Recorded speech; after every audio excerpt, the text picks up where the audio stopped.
CUT UG 2024 का result तो finally declare हो ही चुका है। अब जो आपको इंतजार है इस बात का कि आईसीआर का जो रैंक कार्ड है ये कब रिलीज होने वाला है, आईसीआर के पोर्टल पर रजिस्ट्रेशन कब स्टार्ट होने वाला है, हम चॉइस फिलिंग कब और किस प्रकार से कर सकते हैं, और हमारी काउंसलिंग और कॉलेज हमें कब अलॉट होने वाला है। तो इन सभी जानकारी को हम इस सेशन पर हम डिस्कस करने वाले हैं।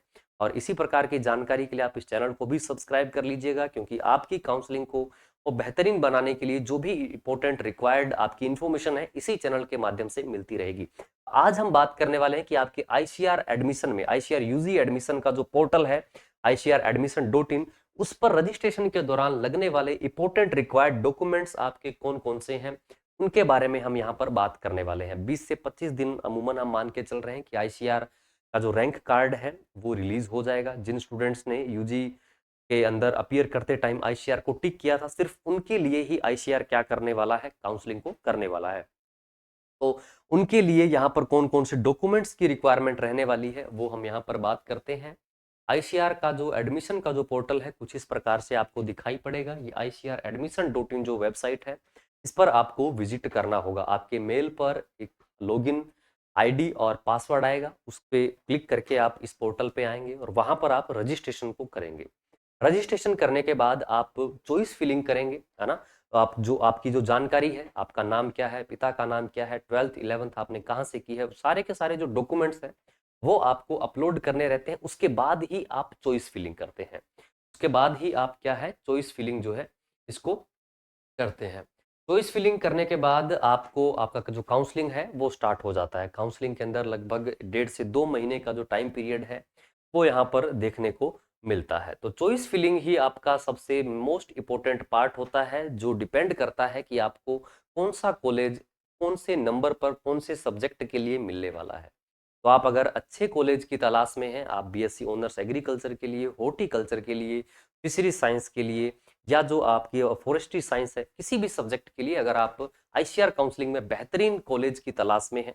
कई बार बहुत बार ऐसा होता है कि आपको नहीं पता होता है, अच्छे नंबर के बावजूद भी कई स्टूडेंट्स हमारे पास ऐसे हैं कि इन्होंने कॉलेज जो है वो बिना प्रेफरेंस या बिना पूछे ही फिल कर दिया था, तो उन्हें क्या है, कॉलेज सही नहीं मिलता है। तो आपके नंबर अच्छे हैं या नहीं है, लेकिन आपको एक अच्छा कॉलेज मिल सकता है, वो भी एक अच्छी चॉइस फिलिंग के द्वारा। इसके लिए online agriculture CUT ICR UG की काउंसलिंग लेकर आ चुका है आप सभी के लिए। अब आपका कॉलेज जो है, अच्छा कॉलेज दूर नहीं है आपसे। इसमें हम आपको कंप्लीट प्रोसेस बताते हैं, बेस्ट यूनिवर्सिटी प्रेफरेंस का जो पीडीएफ है वो आपको प्रोवाइड करवा देते हैं। इसके अंदर आपकी जो यूनिवर्सिटी का फिलिंग है वो हम आप भरने के बाद भी हम आपको चेक करते हैं।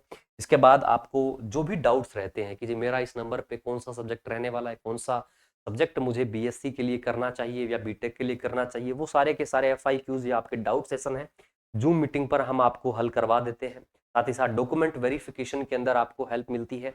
और इसके अलावा कई बार कॉलेज मिल जाता है लेकिन पता नहीं होता है कि वो कॉलेज अच्छा है या नहीं है, तो वो सारी जानकारी जो है आपको हम इस काउंसलिंग के अंदर प्रोवाइड करवाते हैं।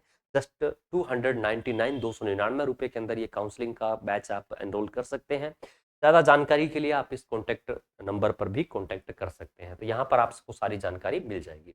अब हम बात करने वाले हैं कि आपको आईसीआर के पोर्टल पर रिक्वायर्ड डॉक्यूमेंट्स कौन कौन से चाहिए। तो यहाँ पर आपको जो रिक्वायर्ड डॉक्यूमेंट्स की आवश्यकता है, जब आईसीआर के अंदर आपका पोर्टल ओपन होगा एडमिशन के लिए, उस टाइम कौन कौन से डॉक्यूमेंट्स की रिक्वायरमेंट रहेगी। तो proof of date birth, date of birth के लिए आपको प्रूफ की रिक्वायरमेंट रहेगी, चाहे वो आपका 10th का आपका मार्कशीट हो सकता है या फिर आपका डेट ऑफ बर्थ सर्टिफिकेट भी हो सकता है, ठीक है। इसके अलावा आपका 11th और 12th का जो मार्कशीट है उसमें आपको रिक्वायरमेंट रहने वाली है। मार्कशीट की जो रिक्वायरमेंट है ये आपको रहने वाली है।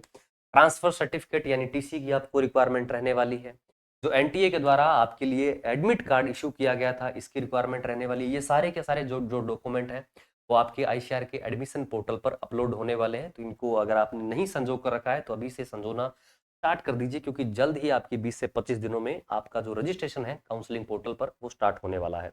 आधार कार्ड की आपको रिक्वायरमेंट रहेगी, यानी कोई एक आपको गवर्नमेंट आईडी जो है इसकी रिक्वायरमेंट रहने वाली है, ठीक है। इसके अलावा अगर हम बात करें कौन कौन से डॉक्यूमेंट्स की रिक्वायरमेंट है, तो आपको डोमिशियल सर्टिफिकेट की रिक्वायरमेंट रहने वाली है, ठीक है। डोमिशियल जो सर्टिफिकेट रहने वाला है, जो आपका जो डोमिशियल सर्टिफिकेट है इसकी आवश्यकता रहने वाली है। करेक्टर सर्टिफिकेट जो है वहाँ वो आपको आवश्यकता रहेगी, वो आपको स्कूल से मिल जाएगा, आप स्कूल से ले लीजिएगा। इसके अलावा आप अगर जाति प्रमाण पत्र, है ना, जिस जाति से आप बिलोंग करते हैं वो आपको कास्ट सर्टिफिकेट की भी रिक्वायरमेंट रहने वाली है। इसके अलावा आपका मेडिकल सर्टिफिकेट, अगर आप फिजिकली हैंडीकेबल है ना, तो आपको मेडिकल सर्टिफिकेट की भी आवश्यकता रहने वाली है। तो ये कुछ डॉक्यूमेंट्स हैं जो आपको आवश्यकता है, जो आपको आवश्यक है, इंपॉर्टेंट है। जब आपका आईसीआर का काउंसलिंग का पोर्टल स्टार्ट होगा, समय आप मेल वगैरह चेक करते रहिए टाइम टू टाइम, क्योंकि आपको मेल पर ही पूरी जानकारी जो है ये मिलने वाली है।